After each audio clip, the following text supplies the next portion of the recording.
La compétition où vous dites on se prépare. En fait, on se prépare pas à livrer la compétition, à faire la compétition. En fait, on est déjà dans la compétition.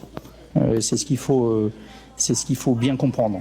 Et plus spécifiquement en Afrique, vous avez illustré le sujet, comment on va faire évoluer nos dispositifs, ou en tout cas comment on va augmenter notre capacité informationnelle.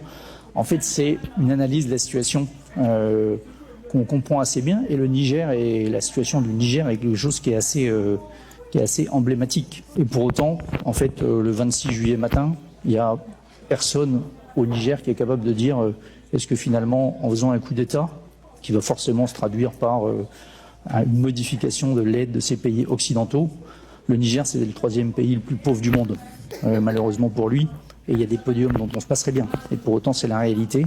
Personne n'est capable de se dire est-ce qu'on n'est pas en train de faire une bêtise, pour parler poliment, en faisant un coup d'État. Vous comprenez bien qu'en fait, le grand perdant dans cette affaire-là, c'est d'abord le Niger.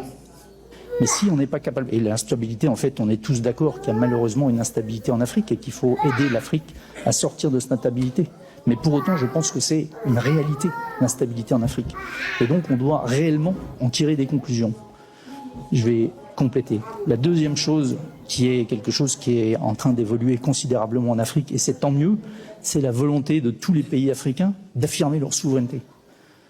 Et quand on met d'un côté instabilité, de l'autre côté souveraineté, il faut forcément qu'on en tire des conclusions sur notre dispositif.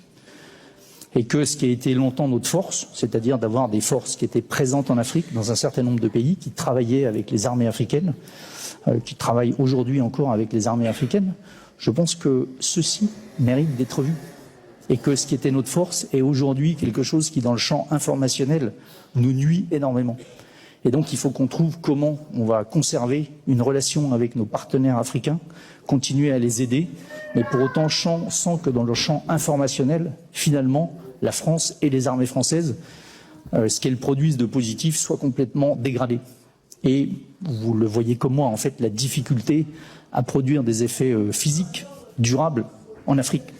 Et ça veut dire que, en fait, c'est dans le champ informationnel qu'on doit considérablement faire évoluer notre posture en étant beaucoup plus fort, beaucoup plus habile, beaucoup plus présent.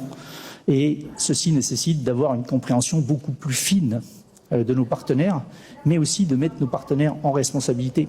C'est-à-dire que la communication en Afrique, en particulier, c'est les pays africains qui doivent le faire. Mais chaque pays africain, on doit pouvoir être capable de le traiter individuellement, séparément, et c'est lui qui doit placer le curseur de la relation qui est avec nous. Et ça, c'est ça sur quoi on doit désormais insister. Et vous comprenez bien que cet effort dans le champ informationnel, dans le champ des perceptions, ce n'est pas seulement le ministère des Armées et les armées qui doivent le faire.